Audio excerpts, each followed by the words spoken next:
is enough. Let's hear from the president. I hope that the institutions we have, like ASUU, will sympathize with the country and the people. There's nothing wrong with showing the government and leadership that you don't like what they are doing. But enough is enough. Don't hurt the next generation, for goodness sake.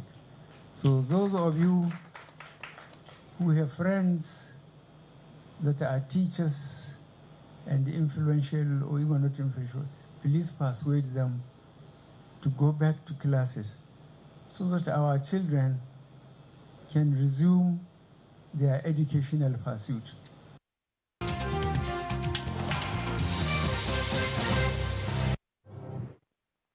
All right, BK, let's talk about this. Now, should this be seen as a tactic call by President Buhari for roundtable discussion with leadership of ASUU? I don't know why he has not called them. I don't know why. Perhaps the president has made up his mind not to negotiate with them. Because it's about time, at least in the last 2 years, close to 2 years, ASUU has been on strike, go back to work, go on strike again. Before that memorandum of action was signed, ASUU was on strike for so long. And then the memorandum of action stipulated that certain steps will be taken. And that if those steps were not taken, ASUU, having suspended the strike, reserved the right by the labor laws to go on a fresh strike without officially notifying their employer. The employer is the Federal Ministry of Education. But what did we see?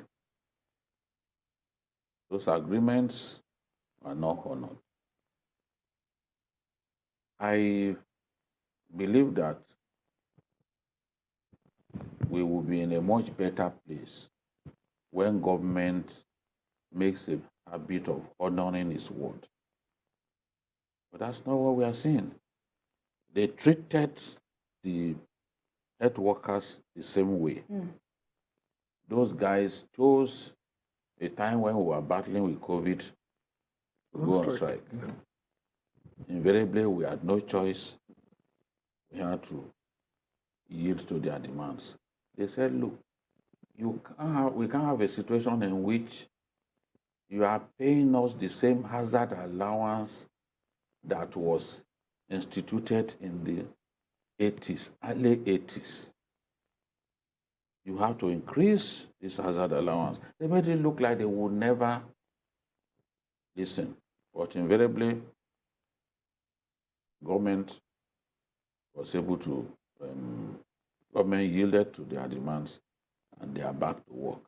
In this case, there are just two issues that ASUU says, look, address so that we can go back to work.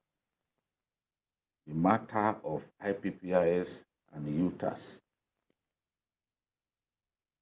The University Transparency and Accountability Solution is, in their view, the right alternative to IPPIS, because the IPPIS is not flexible for the university system, where I could be a staff of the University of Learning and I could go abroad on sabbatical, doing some work there. I could be a visiting lecturer in another university within our country and will still be drawing my salary. IPPIS, you cannot do that with IPPIS. You can't. It recognizes you as a staff of that university. You only draw your salary, you get paid in that university, nowhere else.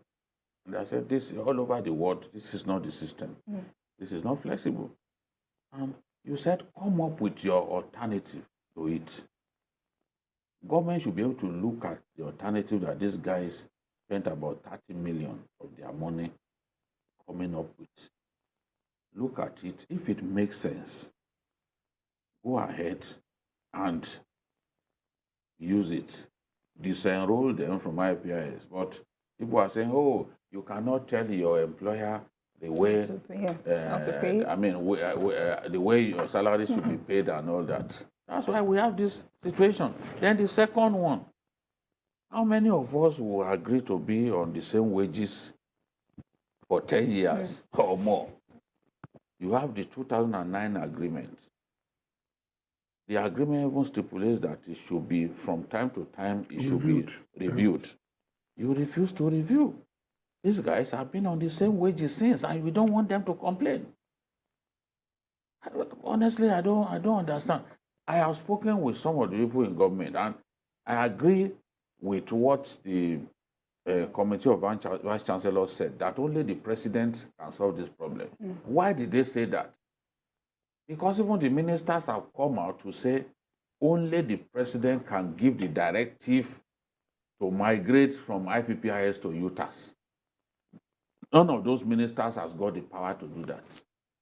So when those VCs said only the president can end this strike, they were right.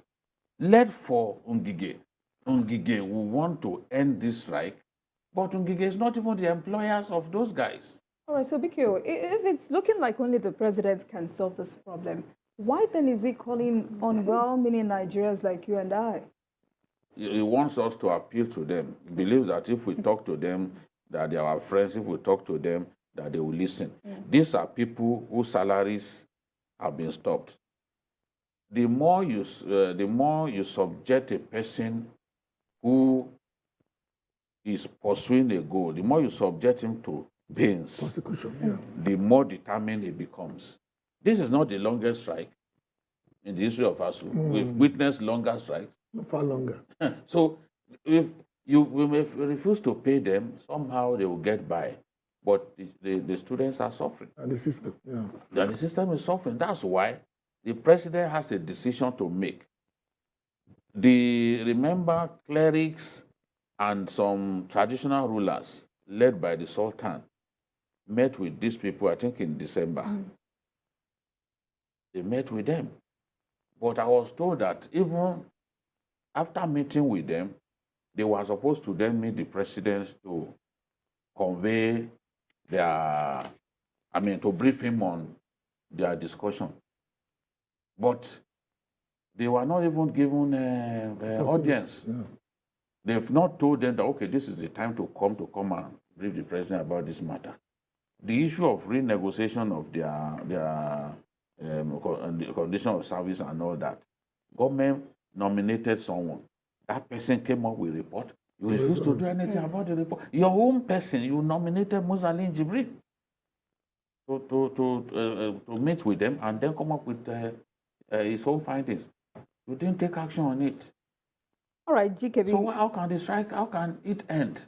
I just pity the students who are suffering. More and more of these young people will lose faith in our country if this kind of thing continues. People may think, oh, they can blackmail ASUU to end the strike. But as long as they are convinced that they are on the right track, they are not likely to yield to blackmail. And the longer it gets, the worse it becomes for everyone. All right, GKB. I cannot begin to say or ask if this is worth it. But would you say that should it have actually come to this end? And for you, would you have said ASUU has actually tried? And for them, this needs to be sorted once and for all, while the students suffer. Actually, it's now beyond ASUU. The non-academic staff unions have also joined. I think there is now a complete system fighting the system. And it's going to be messier as the days go by, because some of us were victims of the first long strike. That was 88 during the Babangida years. And some of us came back with this, from being Lekpa to this size. They never went back. But seriously, the Nigerian students, as of today, doesn't make sense for any guardian or parent to trust the system with their words. I know I will not. Because any child today that has not been to school in 4 years, normally in the last generation or so, the average age of graduation is 22, based on the way we rush our students to school. With this strike alone in the last 4 years, they've lost 4.5 years. That is about 6 years in academic terms. That means whatever we do today will take 4 years to balance out. That means we've lost a whole generation of some of our brightest minds to this strike. The only person responsible for this strike is the president. The only person who can stop this strike is the president. The only person who has the ability to talk and beg for us, instead of him asking us to beg them, he's the one to talk to them. He's the father. The Nigerian constitution gave the president enormous powers. Even the Nigerian president can do things that will be legalized later. That's how powerful he is. He can do stuff that will go back to the National Assembly and be ratified. So he doesn't even need us to do this job. All he has to do is call them to a table, agree to the ones he can agree with, then take whatever they have agreed to back to the National Assembly. Well, it doesn't And this look like National that. Assembly will rectify anything the president wants.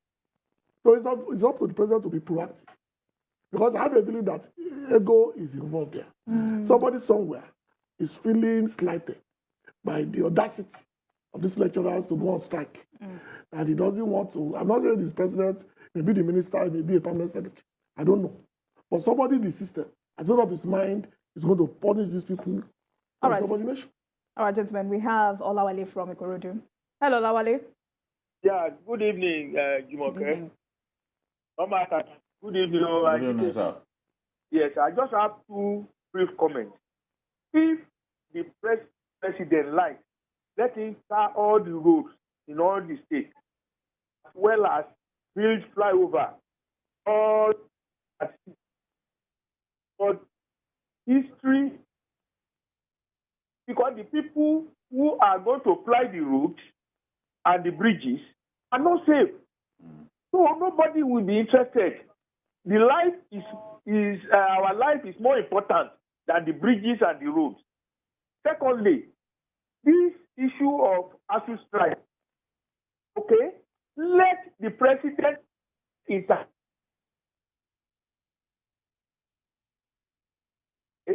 as well as the UTAS to the president. Okay, there in every country there are some institutions with peculiarities, and one of them is the university system. Anybody in the ministry that wants to enjoy such privilege, let them go and get PhD and go and be teaching here. God bless you. All right, thank you very much, Olawale.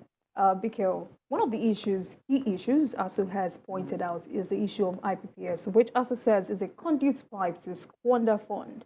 How do you think it would be so hard for the government to accede to ASUU's demand for UTAS? I think even for personal reasons,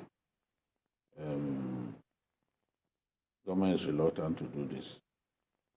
It's not so difficult to say, okay, we disenroll you guys from IPPIS, we use UTAS. Since we have checked UTAS and we have passed it fit, because I learned that it was initially passed fit. Now they call for another round of evaluation. But there are people who have made up their minds that, look, if we allow this strike to go on and on, these guys will eventually be blackmailed to call off the strike. But we've seen ASUU go on more than 6 months strike in this country before. So, and there was even a time that they were chased out of their residential Quarters. Yes, I think during Awalu Yadudu's time, you know, they chased them out of their quarters. But he still didn't end the strike. He still didn't end the strike. Huh? He's one of the best organized trade unions in our country, where you can't even talk to an individual, even if he's the president or chairman of ASUU, you can't talk to him and expect that you'll be able to leverage on your relationship with him. Whatever decision ASUU will take has to go around. They will have a town hall. From town hall, they will come to their executive committee before a decision will now be reached. So it's difficult for one person to say, because it's close to government, get a way to get ASUU members to agree to government's demand. It's a very well-organized labor union, and I can see this thing going on and on if government does not. All right, thank you very